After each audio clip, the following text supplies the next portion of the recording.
Is there any chance we are streaming live yet? Just check. 1 sec. Let me know when we hit the live button.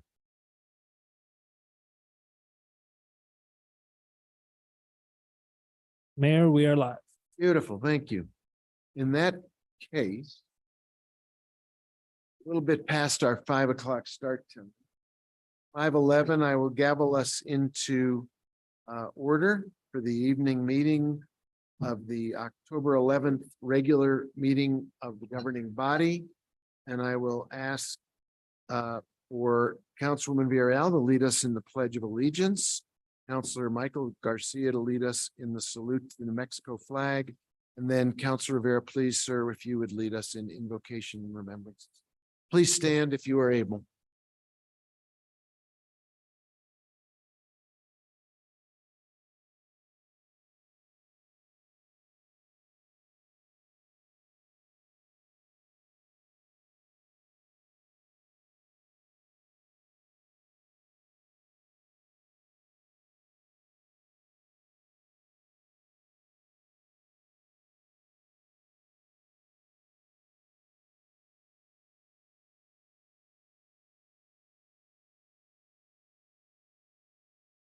Remain standing and bow your head.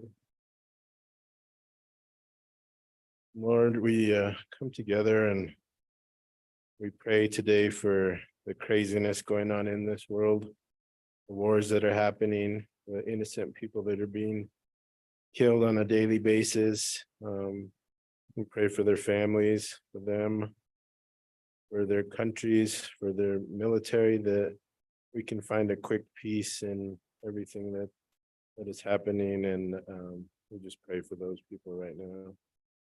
As for us, we are meeting today to conduct matters of business. Guide our hearts and our minds in the spirit of fairness, right thought, and speech. Impart your supreme wisdom upon our activities so that our affairs may reach a successful conclusion. Pray this in your name. Amen.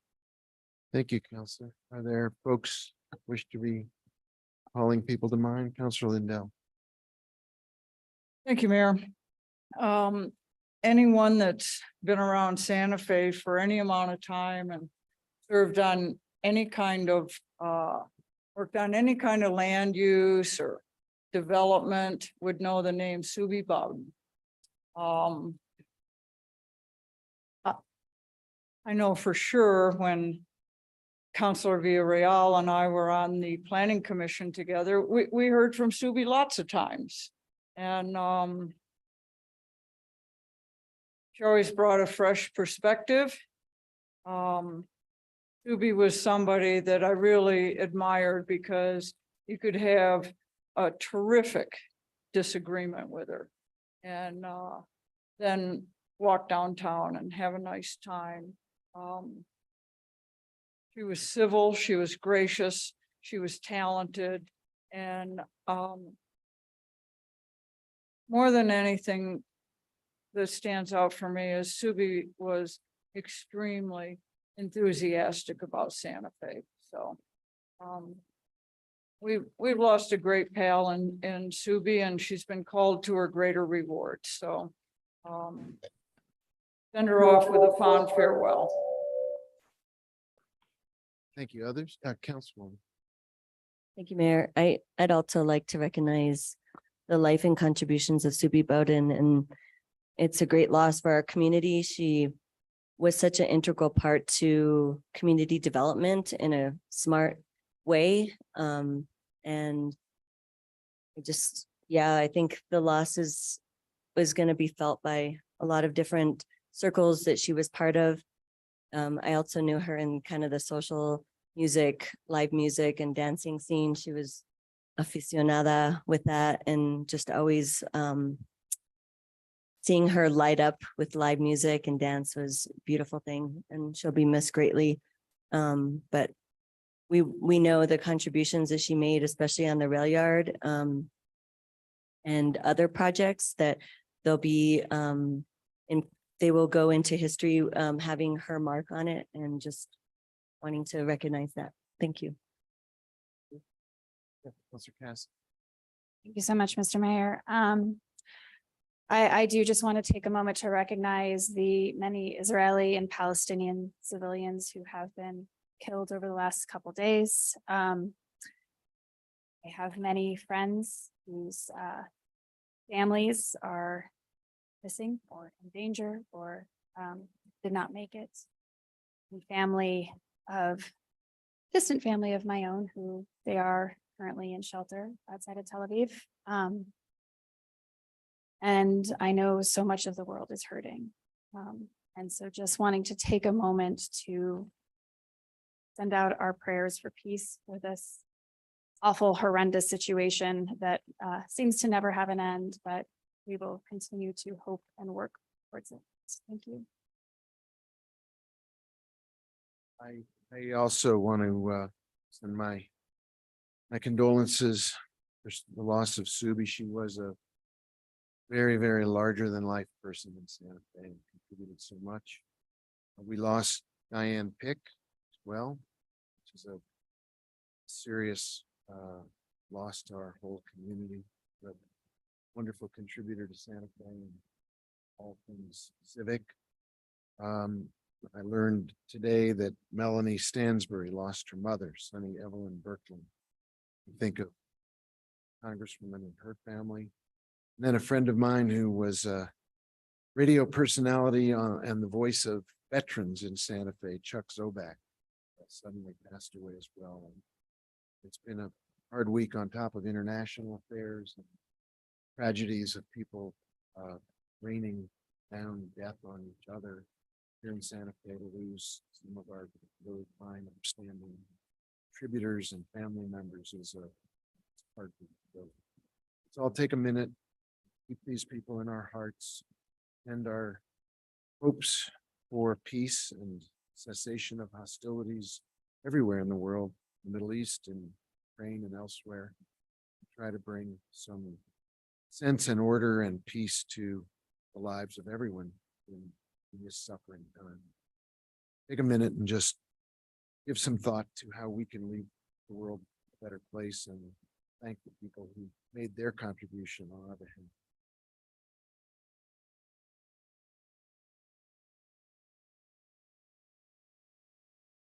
Thank you, everybody.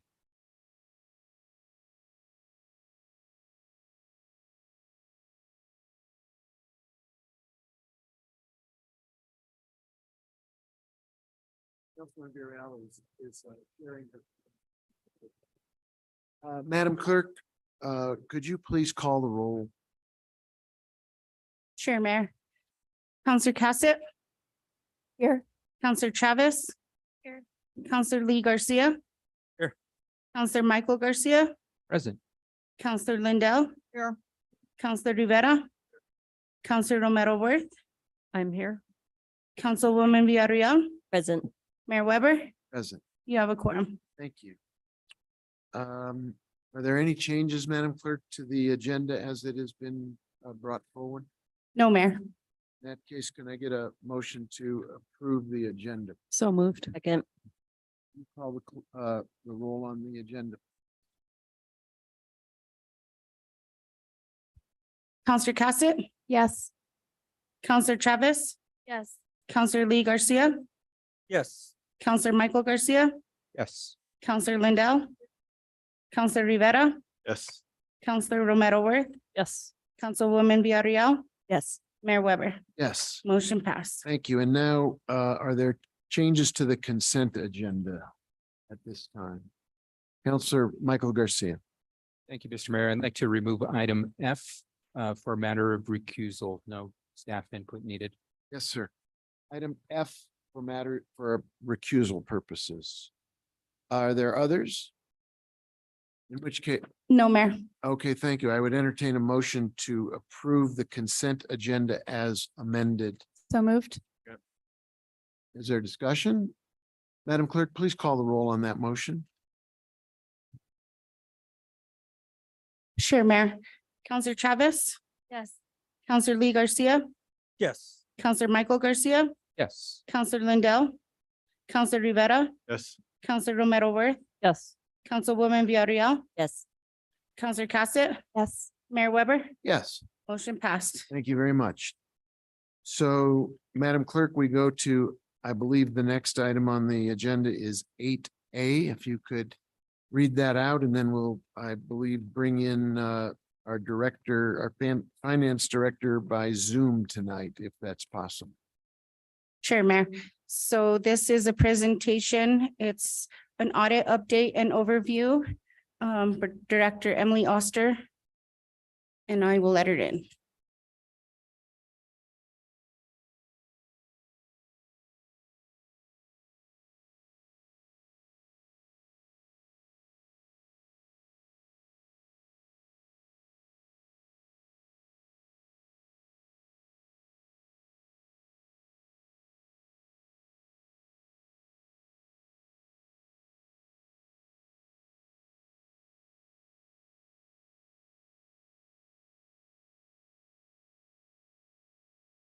Good evening, counselors. Are you able to hear me?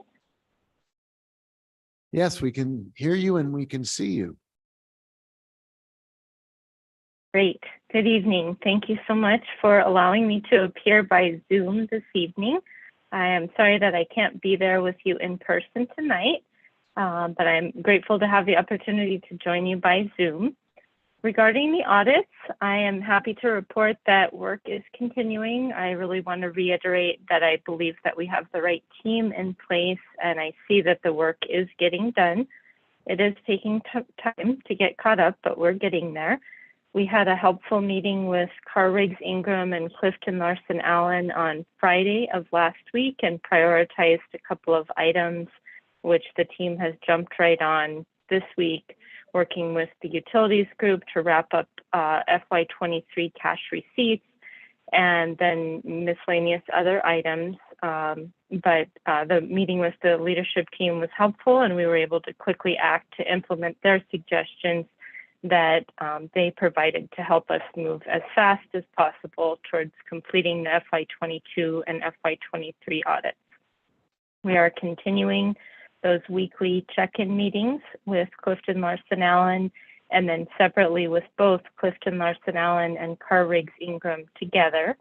We have great support and cooperation from city departments. As I mentioned, we have been working closely with the Clifton Larson Allen leadership team and Carr Riggs Ingram to identify opportunities to move even faster, just any efficiency that we can gain through the audit process. Clifton Larson Allen recommended that we are now at the point with FY23 where we needed to establish a deadline for any remaining FY23 activity to be recorded in Munis and submitted to the finance department. So we established that deadline. It is coming up on Monday, October 16th, and then we'll have about a week or so longer for the finance team to finish review and posting of those remaining entries and get everything finalized in FY23 in Munis. That's a necessary step to allow Clifton Larson Allen to finish their reconciliations and their audit prep work, which will then lead to the production of the trial balance for the FY23 audit. As I've mentioned before, this is an all hands on deck, everyone helps type of effort. That includes finance department staff from all over the city, from the director level all the way to cashiers and everyone throughout city government, our Clifton Larson Allen consultants, and our auditors from Carr Riggs Ingram. We are collaborating on that cash receipts strategy to finish up the cash entries for utilities by next Monday, October 16th, and we are moving forward as quickly as possible. One other thing that I've talked about before is that accounting and auditing are rule-driven and methodical. And so we have to stop if we find something that looks like it's not quite right, and we have to fix that before we move on to the next step. There is a heavy focus on compliance with laws, rules, regulations, and standards. And as accountants, it is our job to understand those laws, rules, regulations, and standards and ensure that they're applied appropriately to the city's accounting transactions. One example of that is GASB statement number 87, which relates to leases. and is required to be implemented for fiscal year 2022. So the city has been working with Clifton Larson Allen on our implementation of that standard, and that is now being audited by Carr Riggs Ingram. That was a major new standard. We will have GASB 96, which relates to cloud-based software that we will be implementing for fiscal year 2023. As far as updates from Carr Riggs Ingram, we have the FY22 final trial balances were submitted last week on Monday, so a week ago Monday, to Carr Riggs Ingram. That was for the city, and then SWAMA and BDD were also submitted later in the week last week.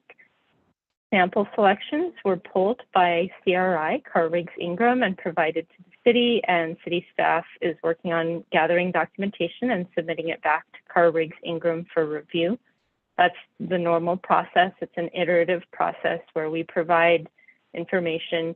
Carr Riggs Ingram will review that, select information, specific transactions that they'd like to look at, and then we'll pull the detail for them and they'll review it. And then it continues on until the auditor has sufficient appropriate audit evidence to support their opinion on the financial statements. The federal single audit, which looks at our compliance with federal grant requirements, is moving forward. Similar situation there. Staff is gathering documentation and submitting it to Carr Riggs Ingram for review. And Carr Riggs Ingram, as I mentioned, we met with their leadership late last week, and they indicated that they're pulling staff resources from other offices outside of New Mexico to help expedite the completion of the audit work. On the Clifton Larson Allen side, the big accomplishments since the last update were the finalization and completion of all of the FY22 trial balances, the final trial balances for FY22. This is a big deal and an important milestone, both from the audit prep side and from the auditor perspective. The Clifton Larson Allen team is now really fully switched over to working on FY23 audit prep. And as I mentioned, we're heavily focused on wrapping up remaining transactions for FY23 by Monday of next week, October 16th, so that Clifton Larson Allen can complete their audit prep reconciliations and we can start working towards having a trial balance for FY23. This is my 38th audit update this calendar year to the governing body and the finance committee, and we will continue to keep the governing body updated. On that note, I wanted to mention that the city will be participating in the statewide auction on Saturday, October 21st, which is coming up, just 10 days away. And so we will be sharing information with the public about that. This time it is not just the city, it's part of the statewide auction that we're participating in. And it's not just vehicles, though there will be other items put up for sale as a part of this auction. So circling back to the audits, I just want to reiterate that I feel very confident that where we are right now is very different from where we were at this time last year. At this time last year, we had myself and our Clifton Larson Allen team and Carr Riggs Ingram teams all new to the city. We had several other key staff members that were very new to the team. At this point, we have a year under our belts. We've completed the FY21 audit and we're moving forward quickly on 22 and 23. So we really do have the right team in place and the work is getting done. I know that it's frustrating that it's taking longer than we had hoped to get it caught up, but we are working towards that goal and we're making progress. And I think that the stability of the team, the consultants, the leadership, and the auditor is a key factor in the speed with which we're able to move at this stage. And with that, Mr. Mayor and members of the governing body, I'd be happy to take any questions that you have. Thank you. Questions? Councilor Garcia. Thank you, Mr. Mayor. Thank you, Director Oster, for all the work and lots of progress. Kudos to you and your team for all the work that's been accomplished these past 2 weeks. I'd be remiss if I didn't ask a couple of questions that I always do. Are we on time or in line with our December 4th date that we're working towards for fiscal year 22 audit submission to the state auditor's office? Mr. Mayor and councilors, Councilor Garcia, we remain on that timeline for fiscal year 2022. The report to the state auditor that we submitted on September 15th indicated that we expected to submit the FY22 audit to the state auditor's office no later than December 4th. And yes, I believe that we are on track for that. Okay, thank you so much. And then do we have any updates for fiscal year 23? Are we working for moving forward with the December 15th submission date? And that's the only date we have now, or if you can give any additional context, that'd be helpful. Mr. Mayor and councilors, Councilor Garcia, so the main date that I have to share this evening on FY23 is that October 16th cutoff date for transactions. That's really the primary focus right now, is getting everything possible, everything that's still outstanding recorded in Munis by next Monday, so that we can move forward with those final reconciliations from the audit prep perspective, identify any transactions that might be missing and get those recorded before we provide the trial balance over to Carr Riggs Ingram. So what I would say is that we've established that date of October 16th, which is less than a week away, for completing the transactional activity in Munis for FY23. And that's our focus at this point for FY23. Okay, thank you so much, Director Oster. And then the next question revolves around the capital outlay resources. Last meeting, there was the discussion around the letter in regards to the proposal for having a fiscal sponsor. And in this situation, it was the North Central Economic Development District that was recommended. And there was recently a news article that said there had been discussions. That was the first I had heard of that. And so can you provide any updates in regards to any developments in regards to moving forward with North Central Economic Development District as a fiscal sponsor for the city of Santa Fe?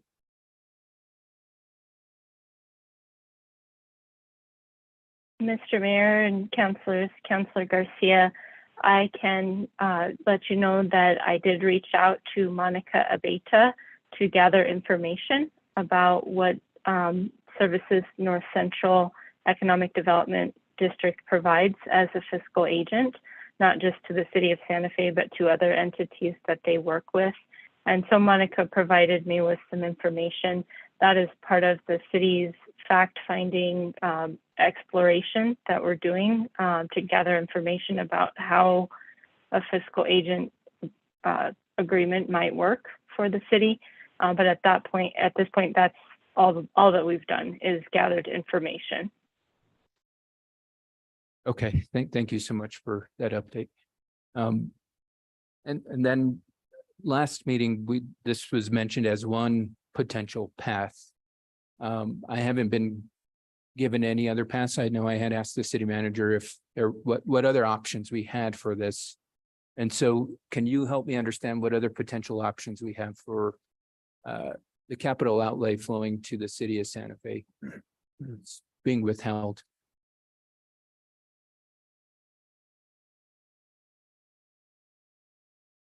Mr. Mayor, councilors, Councilor Garcia, I don't know if the city manager wants to chime in here. I can tell you that there are a number of different paths forward, and the decision about how to proceed, there's pros and cons to all the different paths. So, one of them would be to just wait until the city is in compliance and caught up on audits. And as we're moving forward as quickly as possible, there may be some benefit to not having an additional level of oversight that would come with a fiscal agent. There also is a cost associated with having a fiscal agent for capital outlay. The North Central Economic Development District has indicated a willingness to work with us to try to make it affordable. And I believe there may be some other entities that are willing to provide that service for free. I haven't identified any specifically in our case as of this stage. But Mr. Mayor and councilors, I think, as I mentioned, we're really just gathering information about what options there are available and trying to weigh, you know, what would be the benefits to the city of working with a fiscal agent, or, you know, would the city be better served by, you know, just continuing to focus on getting the audits caught up and then perhaps being able to move forward without a fiscal agent at that point. And so I guess I'm understanding there's two potential paths. One is using a fiscal sponsor such as North Central Economic Development, or waiting for the audits to get back in compliance. Are those the only two options, or what other options are currently being explored? Because it sounded like there were many paths, and that it seems from my understanding of your response that those are the only two paths. So I'd be happy to learn about any others if staff can help me understand what other potential options we might have in front of us. Mr. Mayor and councilors, Councilor Garcia. So I guess the fiscal agent option could take a number of different forms. As I mentioned, we have reached out to North Central Economic Development District to gather information because they were identified in the letter from DFA as a potential fiscal agent. There are other organizations that also provide fiscal agent services. I have heard that some of them don't charge for that service. As I said, I haven't identified any that are willing to, you know, work with us for no cost, but there may be organizations out there that would be willing to provide fiscal agent services to the city without a fee.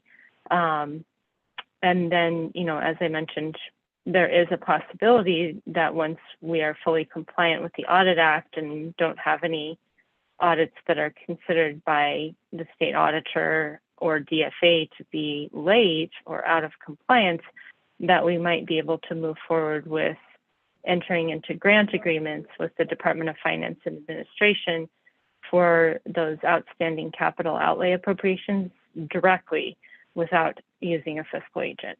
So those are the different options that I'm aware of. And, you know, as far as the many, you know, there are just a lot of variables here of different ways that this could work out, and trying to identify what's going to be the most beneficial to the city to get the money deployed as quickly as possible so that these needed projects can be done in the community is where, you know, we're trying to gather information so that the city can make the best decision possible about how to move forward.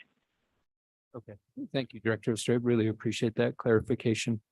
And last meeting, I had requested to get a itemized list of our fiscal year 22 capital outlay awards that were given to us, and I hadn't received that yet. So if I can request that again, that would be much appreciated.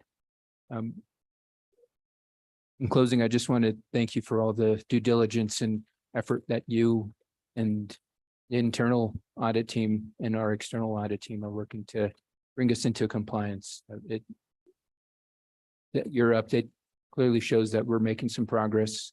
We're definitely not out of the woods yet, but I appreciate everything that's being done to make some great strides. So thank you, Director Oster. I really appreciate it. With that, no other questions, Mr. Thank you, Chair. Counselor. Counselor Lee Garcia, your hand was up, sir. Thank you, Mr. Mayor. Appreciate the update, Director Oster, and again, thank you for hard work. I know that this is trying stuff and moving forward. I just had a couple of questions through the during what you were talking about during your presentation, and what try to kind of spoke my interest is just to recap, making sure I understand where we're at with 22, is that it is now mostly in the hands of CRI, who is the auditor for us, correct? Mr. Mayor and councilors, Councilor Garcia, That is correct. The final trial balances have been submitted over to Carr Riggs Ingram for FY22, and they have pulled samples, which were provided to us late last week. And our team, primarily headed by our controller, Josie Bolden, is working on pulling the documentation and submitting that back to Carr Riggs Ingram for them to review. Similar progress on the federal single audit. For that, Cheryl James, our grants manager, is the lead, and she is working with the auditor to provide the supporting documentation for the samples. Thank you. And so seems like that's moving forward and on track for submission in December. You mentioned something that when you're doing reconciliations or you're getting data ready, there's some things that don't look quite right. What can you give us examples of what that might be and how that pulls you back and having to backtrack? Mr. Mayor and councilors, Councilor Garcia, if we were performing a bank reconciliation and we noticed that there was a business day where we had no deposits from utilities, and we were aware that on a normal business day we had, say 8 to 12 deposits from utilities, that day would stand out, and we would probably ask some questions. Perhaps there was an issue and utilities was closed on that day, or maybe it was a holiday like we had this week on Monday. Sometimes things can happen like that, but that's an example of something that might stand out that needs further research. If we had a day where we would expect to see activity and we don't, that's something that we would follow up on. Or if we had activity on the bank statement, but not in the system, that's another thing that might trigger some questions, trigger a follow-up about why wasn't that activity recorded in Munis. Thank you. So is that, do we have any, possibly have any issues with 23 now that CRI is going through the stuff, or would that only pertain to 2023? 22, 23, sorry. Mr. Mayor and councilors, Councilor Garcia, it is possible for things to come up during the audit test work, and that at that point there would be an evaluation of the materiality of the transaction, whether it was large enough to merit an adjustment through the audit process. Audit adjustments are extremely common. Almost every entity has audit adjustments in any given year on an audit. One example of an audit adjustment that came up for FY21 was the city had been recording property tax and gross receipts tax revenue net of the administrative fees. The state and the county charge us a small administrative fee for collecting and administering those programs, gross receipts tax and property tax. And historically, the city had been recording the revenue net of the fee.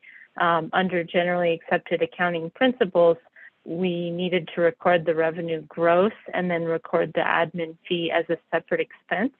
And that came up during the FY21 audit. So we recorded an adjustment during the FY21 audit to increase the revenue and record the fee as a separate expense. So circling back on your question, entries do come up during the audit. It's common and it's routine.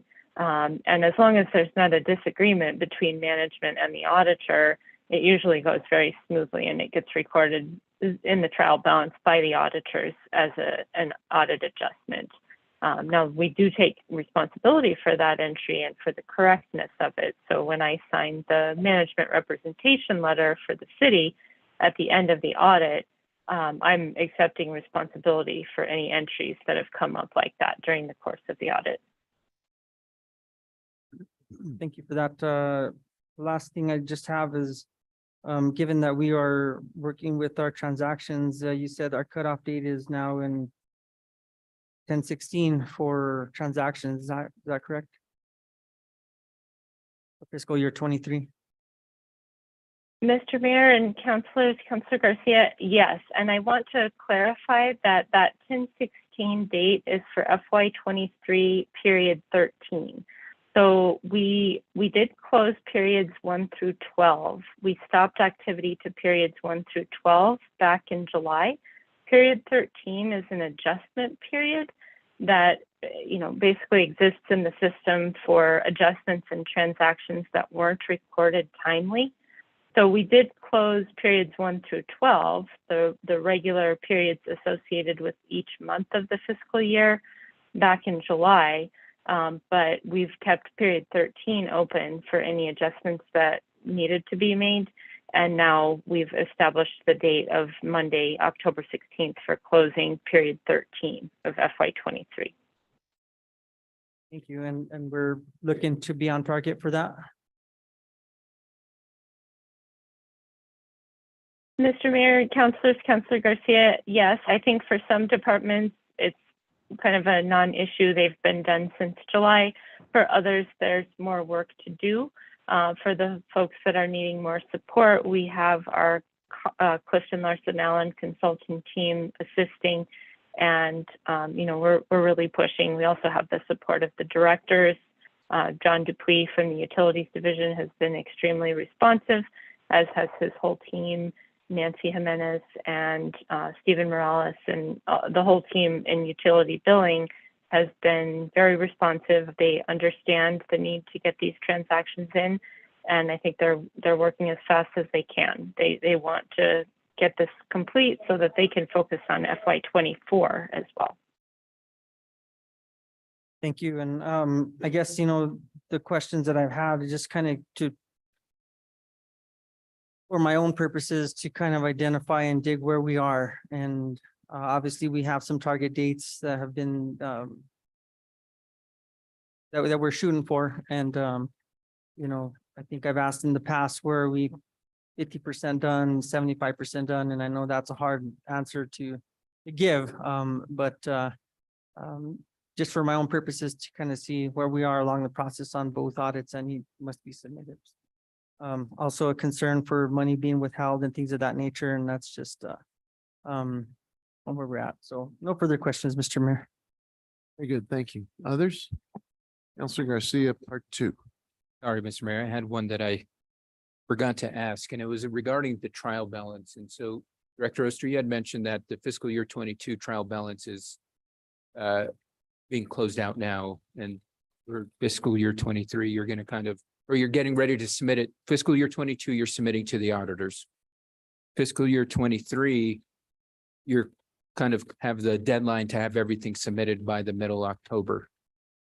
And so my question revolves around the time it takes to get it from the deadline of having everything submitted to then be submitted to the auditor.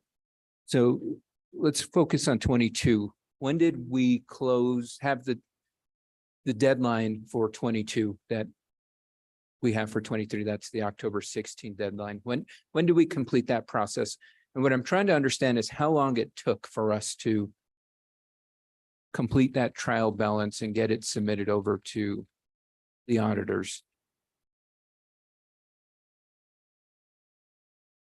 Mr. Mayor and councilors, Councilor Garcia, we submitted a preliminary trial balance to Clifton Larson Allen assisted with submitting a preliminary trial balance to Carr Riggs Ingram in July.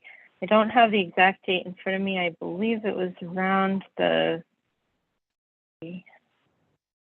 24th.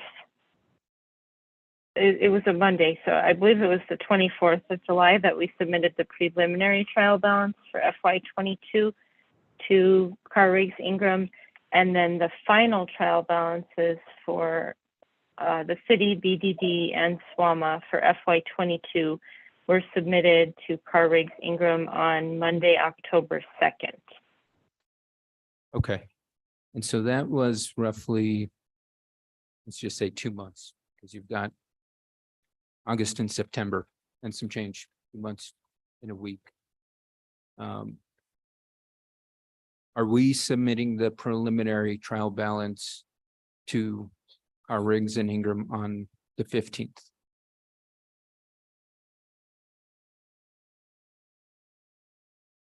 Mr. Mayor and councilors, Councilor Garcia, so the 15th is a Sunday.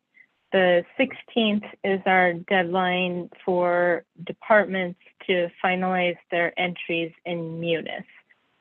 So we have given the city departments until Monday, October 16th to submit entries in Munis for that FY23 period 13, the adjustment period. Okay. And do we have an estimated time to submit the fiscal year 23 trial balance, the preliminary trial balance to Carr Riggs and Ingham?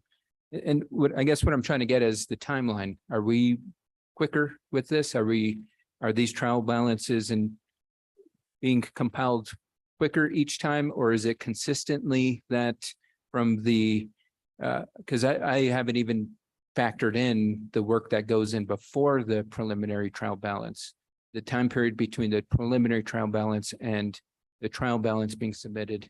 The final one is that 2 months and change. And so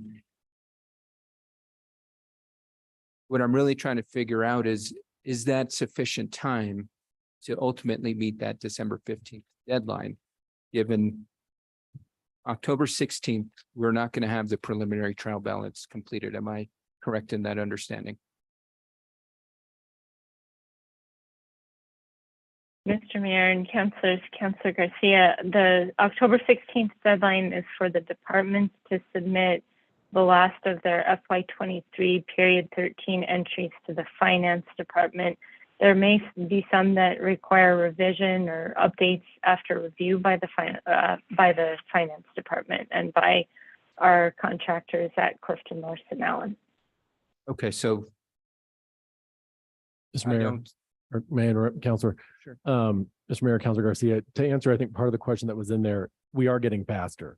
I think as we spoke about at the last meeting for the fiscal year 21 audit, if we think back to that, we weren't doing month-end closes. Staff were still having to update documents in real time, go dig through boxes and find materials. 22 is happening faster than 21. 23 will happen faster than 22, in part because of the new leadership that we brought in, the updates in technology significantly, and the month-end close process. And so with each year, we are getting faster and faster. So that was a question somewhere in the middle of what you're saying. So I just wanted to make sure that we did respond to that we are getting better, faster, and stronger. so to justify if we're getting better fat this process for fiscal year 21, from preliminary trial balance to trial balance being submitted to the auditors. Mr. Mayor, if I can, I know that Director Oster is out of town right now. I think we're happy to get that information for you. I don't know that the director will be able to pull that off the top of her head unless I defer to you, Director Oster. But we're happy to get that to you, sir, if we don't have it right now.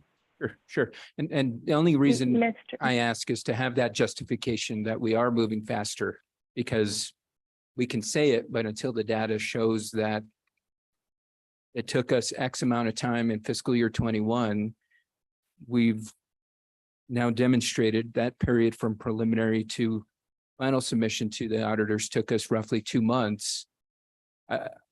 What I'm trying to get at is looking at data trends here and figuring out what that projection looks like for fiscal year 23. That way we can appropriately plan for what to expect. So back to my question, we're not going to be submitting a preliminary trial balance on the 16th. Do we know when we will be planning to submit a preliminary trial balance to our Riggs and Ingram?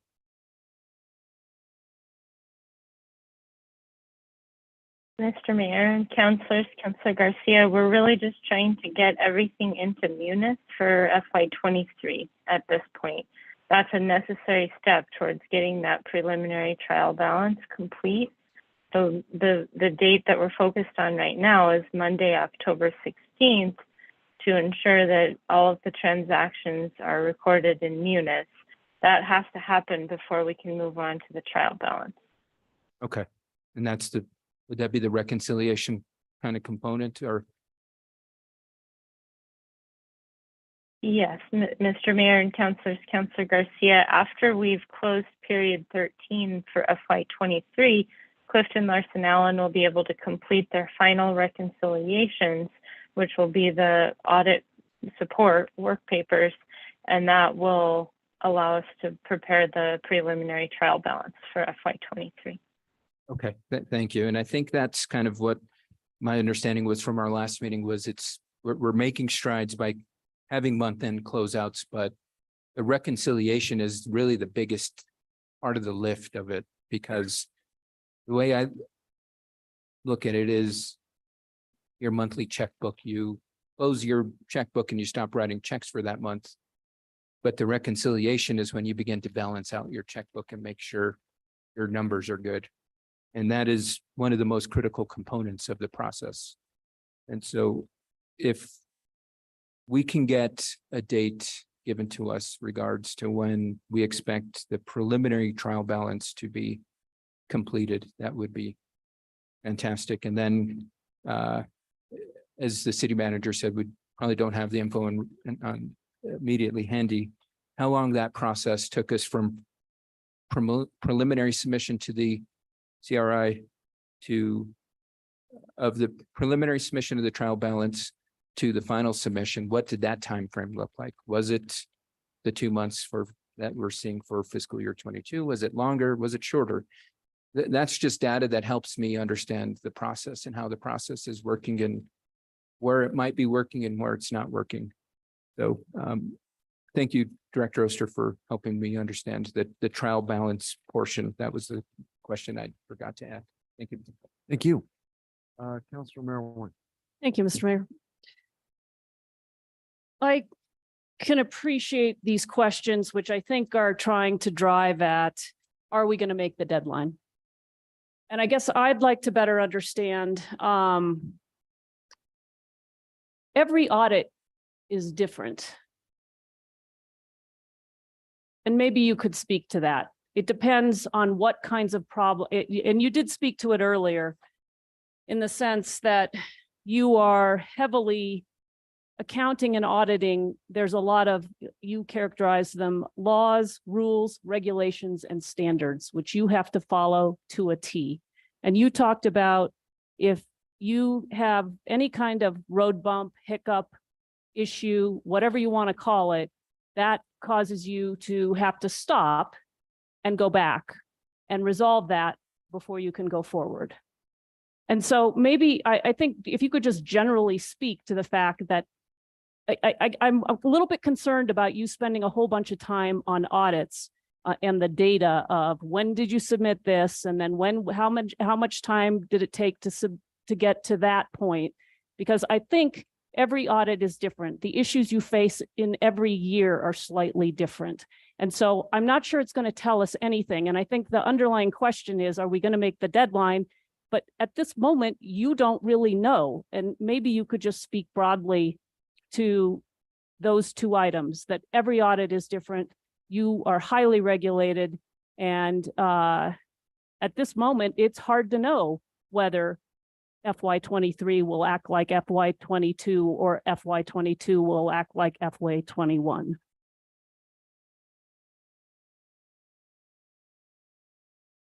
Thank you, Mr. Mayor and Councilors and Councilor Merrill Worth. So certainly every audit is different, and the first year is always the hardest. So last year, it was the first year for me, the finance director. It was the first year for our consultants, Clifton Larson Allen, and it was the first year for our auditors, Carr Riggs Ingram. So that's a heavy learning curve across the spectrum. This year, we all have a year under our belts. We all have knowledge of the city's operations, the permanent files that contain things like the files from when different bond issuances were sold, the list of bank accounts for the city, the city charter, things that don't change very often, what we call the permanent file, that's already been assembled. And that has to be done in the first year of any audit, in the first year of the relationship. We did have a little bit of an advantage in that Clifton Larson Allen had been the city's auditor in the past. So they were able to transfer their permanent file over to Carr Riggs Ingram, and that made things a little bit easier, but there was still a lot of documentation that had to be gathered for FY21 for Carr Riggs Ingram because they were in the first year of their audits. So I do agree that looking at the timeline between when the preliminary trial balance was provided to when the final trial balance was provided for FY21 is not going to be a good indicator of how long that process is going to take for FY22 or FY23. I also would like to just reflect on the fact that FY21 began on July 1st of 2020 and went through June 30th of 2021. So that year was heavily affected by COVID. Documentation was difficult to find. The city was very new to Munis, and many things were still being done partially in the system and partially not in the system. So for example, there may have been electronic documentation for FY21, but it might have been stored on individual computers or on network drives or in places that it wasn't easy to find several years after the fact. And in some cases, there were paper files that we were having to go and identify and look through boxes for FY21. Now in FY22, more was happening in Munis. For the second half of FY22, you had Ricky Bejarano, who is now the Deputy State Auditor, on board as the Chief Accounting Officer. He began implementing changes right away to improve the city's accounting practices, and we start to see that in FY22. Also in FY22, the city made some key hires and implemented some new business practices with regard to federal grant management, specifically the CDBG program, which is administered through the Office of Affordable Housing. That was identified as an area of concern in the FY21 audit, FY20 audit. And right away in fiscal year 2022, the city started working on that by hiring folks and bringing in consultants with expertise in that CDBG federal program. Then moving forward into FY23, we have the new consulting team on board. We have the month-end close process in place. We have the year-end close process for FY23. We have the new requirement that all transactions, all journal entries in Munis have to have supporting documentation attached to them. That's incredibly helpful. It eliminates the need to look outside of Munis for supporting documentation. So, circling back to the question, is every audit different? Yes, absolutely. Even if the entity's operations stayed completely the same, which they didn't, there were major changes between FY21 and FY22, and then into FY23. There are new accounting standards that are required to be implemented. The Government Accounting Standards Board promulgates accounting standards, and they have effective dates that they have to be implemented by. For FY22, we have GASB 87, which I mentioned. That's the standard that describes how leases are required to be accounted for. And that is a major change. That is a big change for all governmental entities implementing GASB 87 for FY22. In FY23, we have GASB 96, which relates to cloud-based software. It's similar to the lease standard, to GASB 87, but there's not as much activity. We have fewer cloud-based softwares than we do leases. And the methodology is somewhat familiar now because we know how to do it from implementing GASB 87 for the leases. As far as the regulation, the Governmental Accounting Standards Board promulgates extremely detailed standards and implementation guides that we have to follow in order to produce financial statements that are in accordance with generally accepted accounting principles. In addition to that, we have to ensure that the city is complying with state law, with city ordinance, with regulations, with the audit rule, for example. That's an administrative rule at the state level that sets the deadline. The December 15th deadline for municipal audits is set out in the state audit rule. So, circling back, I would say, yes, absolutely, every audit is different. And the timeline for FY21 is not a good indicator of what I expect for FY22 and FY23. And accounting and governmental accounting specifically is highly regulated, and we're required to follow a number of different standards, laws, and regulations. Another one that I didn't mention, which is critical on the federal grant side, is the uniform guidance, which is the federal code of regulations that sets the rules for grant compliance. Okay, thank you. I appreciate that. And even with all of that, so we've made progress in our processes, in our systems, in our hiring, and we have new accounting standards, which are going to be different FY21 to FY22, FY23. But then just like with your checkbook, we're a very dynamic organization. Different things pop up year to year. We can have smooth sailing in one area and then some sort of problem in another. Just like with your checkbook, maybe you had a check that didn't get where it needed to go. And so you got to back up and figure out, do I need to cancel that check and rewrite it? And you got to spend time with the things that just happen year to year.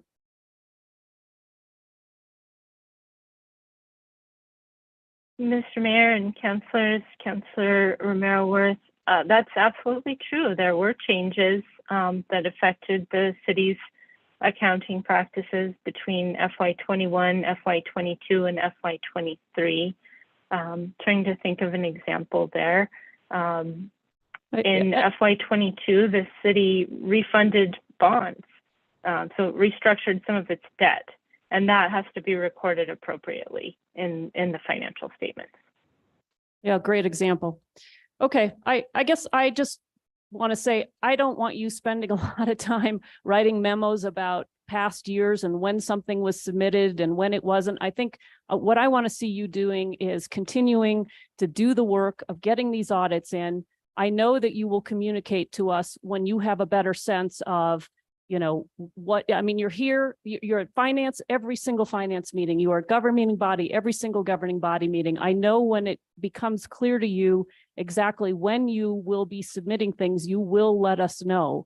And I really appreciate your work and your patience and the detail of your answers. It is clear to me that you are in command of the wheelhouse that you are occupying and leading. And I just want to say it's much appreciated. And again, I know we all want to get these done. I know you are working hard, and I really look forward to, celebrating with you when they all do get done. So again, thank you very much. Thank you, Mayor. Thank you, Counselor. Others? Thank you, Director Oster. Appreciate you. Thanks for a very detailed explanation, and we'll see you next time. Madam Clerk, can you take us to the next item on the agenda, please? Yes, Mayor, that's item 9F. It is a request for approval of FY 2024 State of New Mexico Aging and Long-Term Services Department Grant Contract number 24-624-4000-0024 in the total amount of $313,120 for the foster grandparent, senior companion, and retired senior volunteer programs through June 30th, 2024.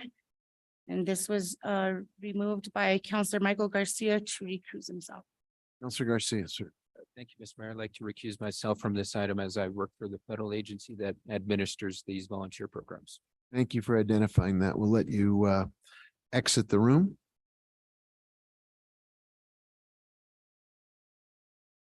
Is there a motion? Move to approve. Second. There's a motion and a second to approve this item. Is there further discussion?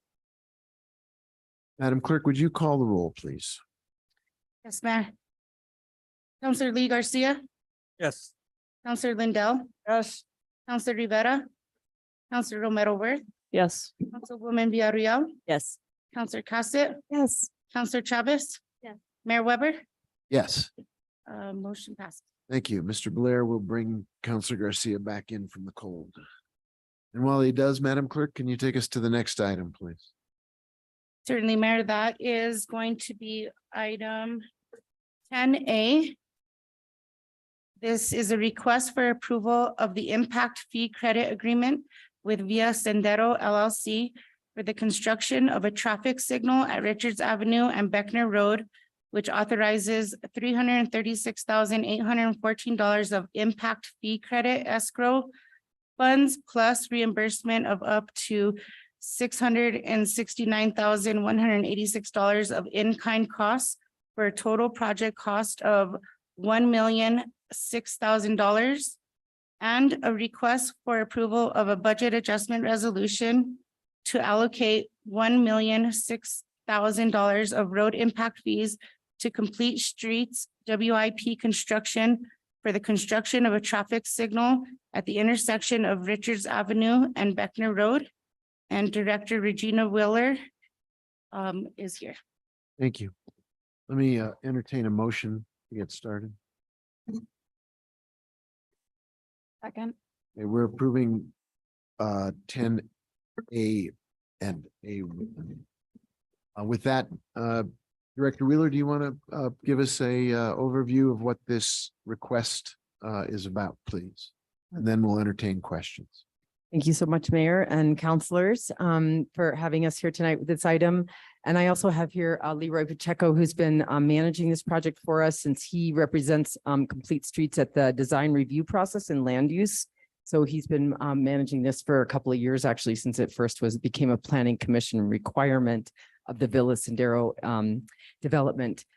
So I think the memo is pretty self-explanatory. The traffic analysis that was done at the time of this development coming in for approval indicated that this intersection wouldn't be performing at an acceptable level of service when the development was implemented, and that this improvement to that intersection would be required, which is a signal.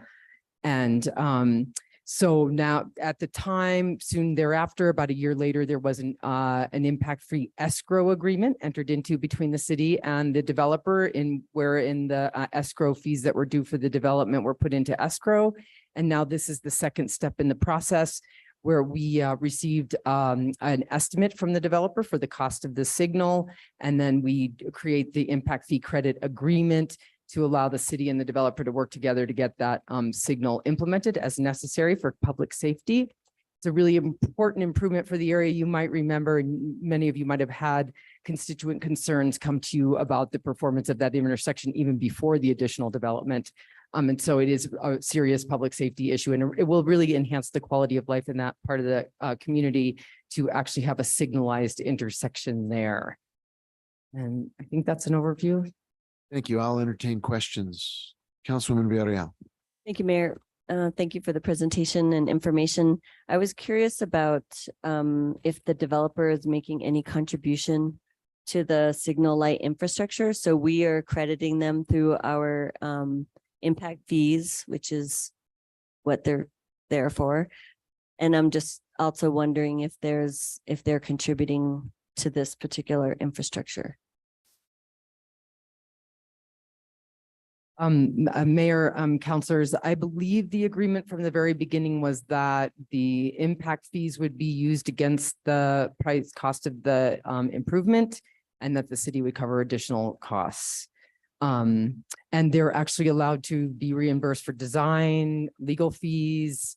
PNM seems to be making a contribution to the signal. They are actually doing a bunch of work out there in advance of this construction at no charge to anybody. So PNM is making some contributions. It's an interesting question that you ask, and I think that we're going to do, I think, an analysis after the staff should meet after this process and really find out if there are opportunities for the city to maybe get more from the developer in these processes, or if we really are limited to just having them make an improvement that's equal to the cost of the impact fees they would have paid.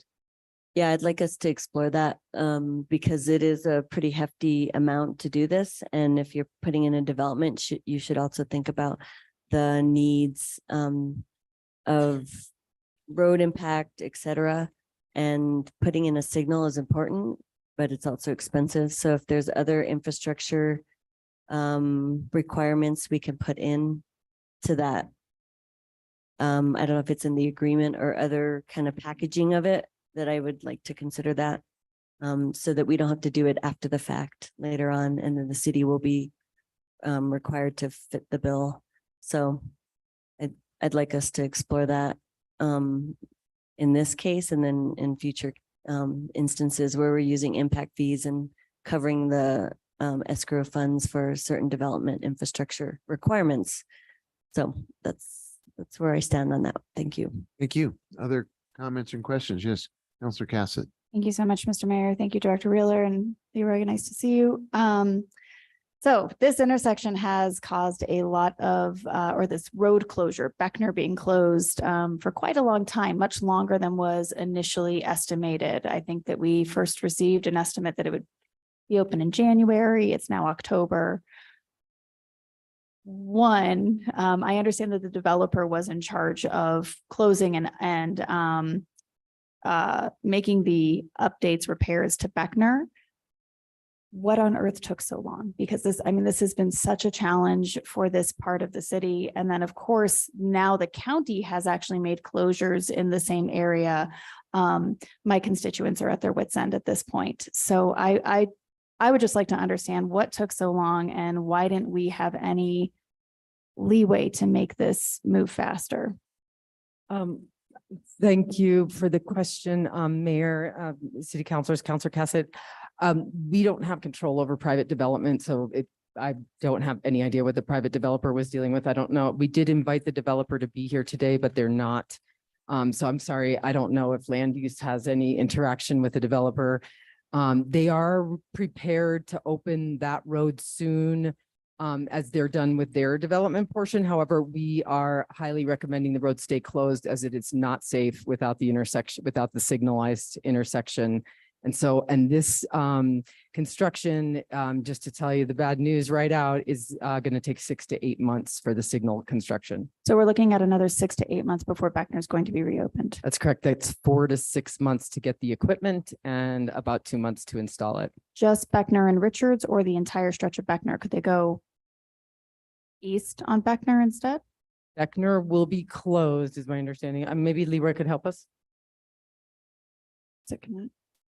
Mayor, Councilor Cassett, the new roundabout will be open, so that the new roundabout that they built, so the intersection itself at Richards Beckner for public safety is recommended to remain closed. The good news is the county tells me they will be ready to open Richards by the end of the month. So, Well, that definitely helps. But I know the filter of traffic onto Dancing Ground with Monte del Sol there, and it's had a really tough impact. And I think the hardest part about it is the expectation of when they were told this would be reopened. And now we're looking at, I believe, over a year later at this juncture. And so we don't own Beckner yet, right? They'll be handing it over to us once the update, or once the reconstruction is complete. we don't own Beckner, and I think land use would be better to speak to that because it's a development review process. Because we've done a warrant study that indicates a signal is warranted there, we need to keep it closed. Right, I understand that piece. I think it's more the conversation around how long this was going to be closed and what was expected and what actually happened. And that's just such a major source of frustration for my constituency in that area. Which, may be something to look at in future land use processes when we're talking to developers about how long they're going to be closing some of these major thoroughfares and what that impact is going to look like, and having a better understanding of that. And potentially, again, I don't know what happened with the developer. I know that there have been challenges across the board. We've had supply chain issues, we've had staffing shortages. I know that we're in a interesting time period right now when it comes to construction and public works projects. But something as we're looking at our land use processes and scenarios such as this, and I can speak to land use about this later, of what that impact really looks like on the neighborhoods and making sure that we truly understand and are able to provide accurate information to what they will be having to deal with and for how long. My second question has to do with the comment that this is a temporary traffic signal. Can you please speak to that? Basically, it means it's going to be on span wires, and the temporary, this could be 10, 15, 20 years in operation. I'm not sure why Public Works, John Romero, and the Planning Commission use that particular term. It'll be a fully functioning signal. It was, if you're familiar with, say, Wyoming and Manal and Albuquerque, that is a signal that's on temporary span wire. So it's going to be that type of equipment, and perhaps that is what the temporary meant. I came into it after all of this had been approved, and the design was managed by the developer's engineers, Santa Fe Engineering, by the developer. So some of that direction was coming, from that and more than from the Public Works Department. But it doesn't mean short term necessarily. Okay, so it doesn't mean that we're about to spend $1 million and close the intersection or the road for another 6 to 8 months for us to have to do it again in a year? Yep. Okay, that was what I wanted to make sure of. Thank you. Thank you. Other questions? Yeah. Counselor Chavez. Thank you, Mayor Weber. I just wanted to echo the concerns about the timeline for the closure. I also just want to emphasize, we are the ones that get contacted by constituents for stuff like this. And I know that I've been bugging about it, and I've been met with a slight level of frustration because I'm asking questions. But I'm asking questions because constituents are reaching out, asking me questions, and really concerned about getting their kids to school and just the kink it's really put into their morning schedule. In April, I was told it was going to be 4 to 5 more months. And now we're, what was it? Another 5 to 6 months now? 6 to 8. So there's frustration, but I think that it's important that there's also an understanding that we're getting the calls and we're hearing the frustration, and we understand that issues happen. When we reach out and we are trying to get clarity on the situation, I just ask and request that there's a level of understanding of just us filtering those concerns, and they're relevant. I now have to leave my house about 30 minutes earlier to get my daughter to school because she goes to school in the same area. So the constituents' concerns are very relevant.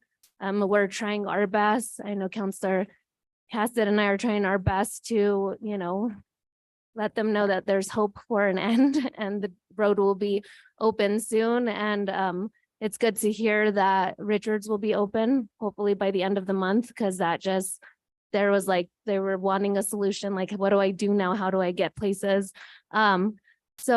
But I just want to emphasize that because I know that I was a little, I know I was bugging a lot about it. But I'm just trying to answer questions so that that doesn't fall on staff. And so I just want to put that out there. I'm probably going to keep bugging about it because I'm going to keep getting phone calls about the closure. I know that it's great that we have a new update, 6 to 8 more months. They're not going to be happy about that. But the communication is what constituents need, communication, transparency. We have to give that to them. So that's why we ask the questions we do. If I might, Mayor, and I'm Counselor Chavez, it hasn't been a public works project up until now. But now you can be in touch with me if you have questions, and I'd be happy to answer you. We have the contact at the developer who the project managers are. We got the schedule from them. We'll be getting regular updates, so we'd be happy to communicate with you about that. And Director Wheeler, actually, you've been very responsive the entire time, even though you weren't taking on as much as you are right now with this whole project. You've been very responsive, and we just trying to get timelines even in April. So I appreciate that. Thank you. Thank you, Counselor. Others? Okay. Thank you for the presentation and the answers to those questions. Is there further discussion at this time? Madam Clerk, could you please call the roll? Yes, Mayor. Counselor Michael Garcia, Yes. Counselor Lindell, Counselor Rivera, Yes. Counselor Romero Worth, Yes. Councilwoman Villarreal, Yes. Counselor Cassett, Yes. Counselor Chavez, Yes. Counselor Lee Garcia, Yes. Mayor Weber, Yes, motion passes. thank you very much. Could you take us to the next item then, please, Madam Clerk? Certainly, Mayor, this is item ten B. It's a request for ratification of amendment number 1 to item number 22-0383 with the New Mexico Department of Transportation for reconstruction of Guadalupe Street to extend the term through October 5th, 2025, with no corresponding change in cost. And we have Romella for presentation. Thank you. Can I get a motion and then we'll get a So moved. Second. Thank you. We have a motion and we did get a second. Could you please give us an explanation and the public who's listening and watching an overview of what this item covers, please? Thank you, Mayor Weber and council members. I'm here to request the governing body to ratify amendment number 1 to NMDOT contract for $10,117,243 to reconstruct the Guadalupe Street that the city manager approved on October 4, a day before the original contract expired. As the amendment only extends the contract term through October 5, 2025, and the rest of the agreement terms remain in place. If the city manager did not sign the amended contract before the original contract expired, then a new contract had to be drawn, and the construction on Guadalupe Bridge had to stop. This would have delayed the completion of the Guadalupe Bridge deck rehabilitation project for at least 2 months. The city manager approved the amended contract under Santa Fe City Code 2-4.6.b. And I thank you and I stand for questions. Thank you very much. Are there questions? I see there aren't questions. Madam Clerk, can you call the roll? Yes, Mayor. Counselor Lindell. Counselor Rivera. Counselor Romero Worth. Yes. Councilwoman Villarreal. Yes. Counselor Cassett. Yes. Counselor Chavez. Counselor Lee Garcia. Yes. Counselor Michael Garcia. Yes. Mayor Weber. Yes, Motion pass. thank you. Thank you for being with us tonight. Could you take us to the next item, please, Madam Clerk? Certainly, Mayor. The next item is ten C. It's a request for authorization to sell potable water between April 1st, 2023 and December 31st, 2023 to the Santa Fe Country Club and the Municipal Recreation Complex pursuant to Chapter 25-4.1, Rule 17, temporary and special services up to 700,000 gallons per day for the club and 1,400,000 gallons per day for the MRC at a rate of $6.06 per 1,000 gallons, the city's base rate for water. In the event that the club or the MRC takes more water than their initial allotments, the base rate increases to $21.72 for 1,000 gallons thereafter, subject to availability of potable supply and the unavailability of treated effluent. And we have Director John Dupuy. Thank you. Let me first get a motion and then we'll have a presentation and questions. Move to approve. We have a second from Counselor Rivera. Director Dupuy, do you want to walk us through this and explain it to the public that's watching and listening, and then we'll take questions? Yes, Mr. Mayor. As some background, this is a response that was a solution to our wastewater treatment facility, the Paseo Real Water Reclamation Facility. process upset that resulted in us not having effluent to deliver to reuse customers. And we utilized any alternative available, one being the supply of potable water as available to provide those water needs for the facilities in question. And the accounting and expenses associated with providing for these services are what we're trying to address currently with this item. Specifically, some questions previously desired and explained were, or answered and explained were, where does the rate relative to the amount we're requesting come from? It is the base rate for water supply that we charge others that helps to cover our expenses. And there is a second tier that is applied dependent upon the expected consumption from a particular customer, that beyond which we identify as not being conservative or providing conservation of water. And so the amount for each facility where we define threshold in the current request relates to the amount referenced in the Santa Fe Country Club's contract that we have with them for supply of effluent, and the amount for the MRC facility is their historic usage. Beyond that, it was a concern in prior committees that the timeline for which this would be applicable would be clear. And we added language to address that specific concern so that we'd have coverage through the end of the irrigation season or the current irrigation season. And ultimately, if there are any other questions that are of concern, I'm standing for further questions. Thank you. Questions for Director Dupuy? Councilwoman Villarreal. Thank you, Mayor. We had a robust discussion in finance about this. And I think from our understanding that this is a request, and the rate, the gallon amount has gone up. So essentially, it's the same base rate, but they'll be allowed to use more gallons of potable water for the time being. And then we did talk about the time frame. So thanks for adding that in.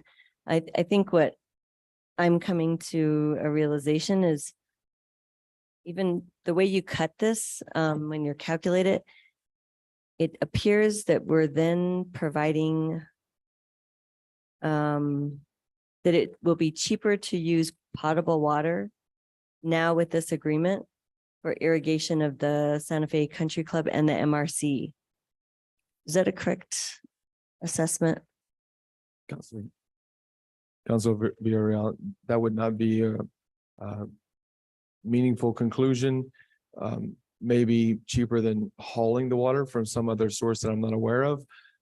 So the initial priority is use of effluent.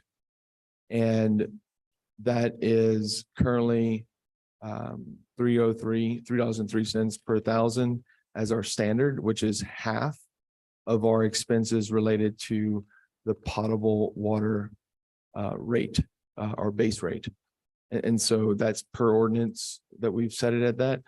And there's contractual details related to alternative options, which the Santa Fe Country Club does have.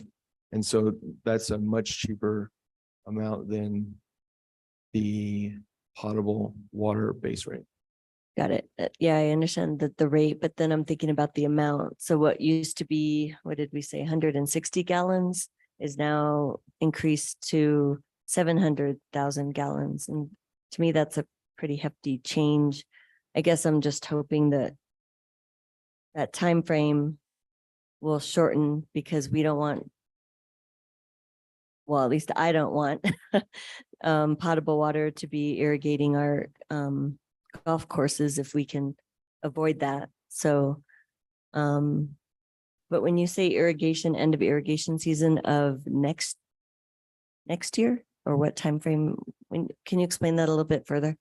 Also, Villarreal, the time frame is this current irrigation season that we're in currently.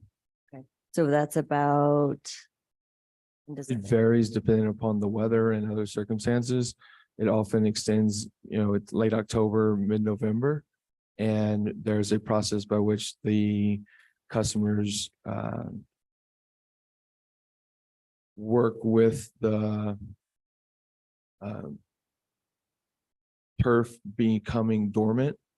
And it's a process that I'm not fully competent on, but I have worked with them to understand how our supply to them affects them in that process. Okay, and then if that were to change and we are able to deliver treated effluent, does this come back to us? What's the process? Councilor Villarreal, with the current request, we would not come back. It would just no longer be available at this rate anytime in the future. Okay, thanks for the clarity. No further question. Great, thank you. Other questions? I just want to follow up one quick clarification. I think it's pretty clear that everybody wants to use effluent and not potable water. And that includes the country club, that includes the city. We're all much happier when effluent is available. And the challenge is to make sure that it's available, and you're working on that guarantee, of course. But in the meantime, that we're trying to make adjustments as required by effluent, having not always been available. Is that a fair statement? Mr. Mayor, that's correct. We have a corrective action plan to address the issues that we experienced at the Paseo Real Water Reclamation Facility. And that's a significant priority that we are progressing through. Great, thank you. Other questions? Madam Clerk, I think there are no hands up, so if you would please call the roll on the motion in front of the governing body, please. Yes, Mayor. Councilor Rivera. Councilor Romero Worth, Yes. Councilwoman Villarreal, Yes. Councilor Cassett, Yes. Councilor Chavez. Yes. Councilor Lee Garcia, Yes. Councilor Michael Garcia, Yes. Councilor Lindell. Mayor Weber, Yes, motion passes. thank you. Thank you, Director Dupuy. Madam Clerk, what's our next item? Our next item is matters from the city manager.